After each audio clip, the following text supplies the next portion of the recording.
As an international student, can you only work on campus or can you work off campus? Hello everyone, my name is Ping. Welcome back to my channel. In today's video, I am going to have a brief discussion of as an international student with a F1 student visa, what things that you have to pay attention to when you try to land an off-campus job. And then I'll give you a few tips help you to land an off-campus job. At the very end, I will have a brief discussion about the pay of off-campus job. Without further ado, let's start. The first thing I want to bring up here is working off-campus.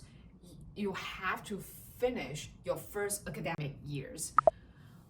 This is a bit different than working on campus because working on campus, you can start as soon as and even 30 days before your semester starts. However, working off campus, you can only start after you finish your first academic years. There are a few exceptions, say if you have some sort of economics hardship or economic emergencies that defined by the Department of Homeland Security, you probably are able to apply to work off campus even during the first academic year of your school, but this is not a common practice. And the second thing is working off campus, you can work either part-time or full-time too. As we mentioned before, part-time is working equal or less than 20 hours. So when you are in a normal semester in sections such as in the fall or spring semester, when you're full-time registered as a student, you're only allowed to work as a part-time off campus. However, when you are in breaks such as summer or winter break, you are allowed to work more than 20 hours as a full-time employee.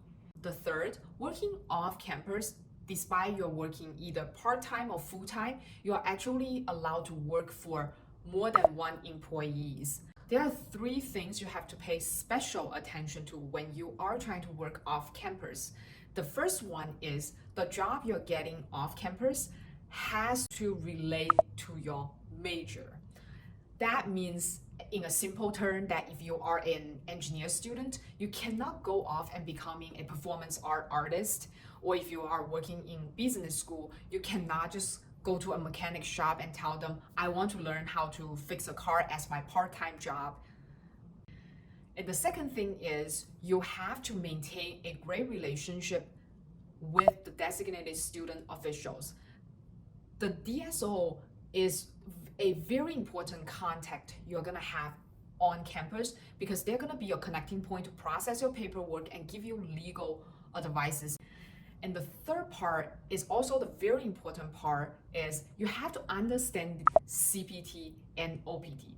A quick explanation here is CPT and OPT are two different kinds of practical trainings that's granted to you so that you can work off campus.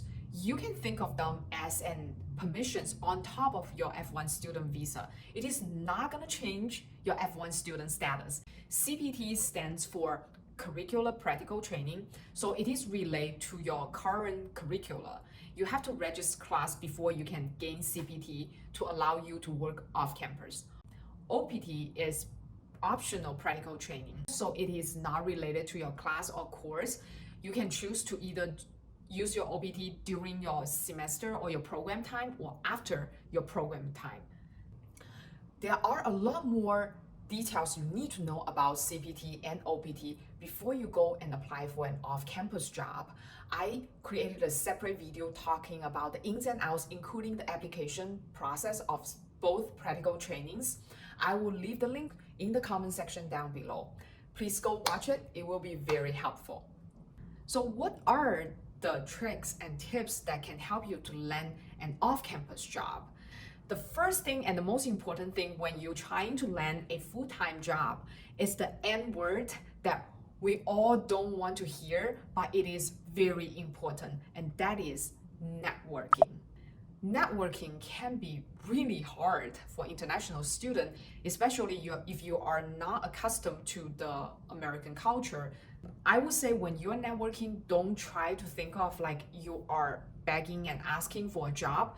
just try to, in general, gathering information, trying to understand the person who talked to you, what kind of job do they do. If the person is doing a job that you wanted to do or envision you're doing in the future, trying to get them talking to you about what does the job entail, what's a normal day look like as doing this job. This is a great information gathering session and build relationship with the other person. As far as who you may be able to network, I would say almost everybody. You may network with your seniors that who has already landed an internship or worked off campus, ask them their experience. You may network with your professors. And remember when I mentioned about on-campus job, you wanted to leverage your professor's resource and express to him that you're interested in working off campus to see if he or she has connections that allows you to work off campus in certain companies or organizations. And if you are an MBA student, a lot of great schools, they are not only have a full-time on-campus MBA program, they also have the part-time executive MBA program. In this sense, you are actually able to network with some people who are on their job, currently in progressions. So ask them if they have any opportunities or try to understand what they do in their real job. And then you can also network with people coming to school and giving a seminar or giving a talk. You can go ask for their contact information, ask them questions, or if you did not get a chance to talk to the person, what I will do sometimes is I will go on LinkedIn to find out the person and then send them a private message to tell them I really enjoyed their presentations or seminar, what particular points that really gained my attention. The second trick of landing a off-campus job is trying to learn a skill that is currently on trend and also not feel restricted. What did I mean by that is I would like to considering these skills right now are coding skills, a design skills, or video making, video editing skills, or even a language skills that you may have. And these skills, because they are not field related, which means they are not specifically pertains to manufacturing or banking or other finance industry or even tech only, because they can cover such a broad industry base, you can use this one skill to land a job. Say, because I'm very good at making videos, I can work for an engineer company and help them design product introduction videos. I can work for a bank, help them to do a customer facing interaction videos. I can work for a tech company, help them promote their service as a subscription. They're all going to be actually related to your major, but because of the set of skill that you have, it opens up such a wide window for you. The third tips I want to mention here is on-campus recruiting or the job board or the career fair in your campus. As much as sometimes I think this is very inefficient because it's towards a much broader population in the school, but it has its own advantage because the people coming into campus for recruiting, they have a very basic understanding in their mind that experience is not going to be a deal breaker. So don't be scared. Definitely, if you have a chance, go to the career fair and talk to the people. Just bring up your resume, talk to them, ask them what they are seeking. Even though you are just a freshman in school, I would definitely go and search for informations are going to help you to understand what you have to build up in your future resume. I guess sometimes just never underestimate maybe the little effort that you can do to help yourself, to put yourself out there. Because a lot of people just think, oh, these small things, it's not gonna help. And I often have the same thought too. But I realize a lot of the times when I was landed an opportunity, it was triggered by a small question that I have asked, or a random person that I have talked to, or a desire I have expressed, or small things that I have helped. So when you ever have that thought of like, oh, this is not gonna matter, it will matters if you put your efforts in.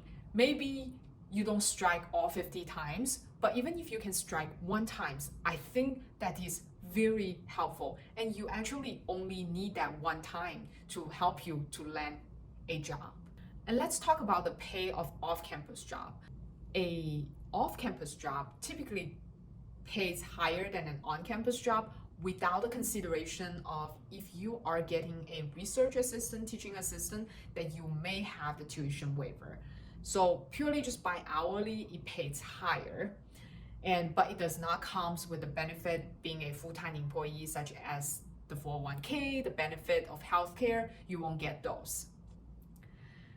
At the end, I just want to say, try to network with people, build your relationship, polish your resume, and build up a skill that is not industry constrained.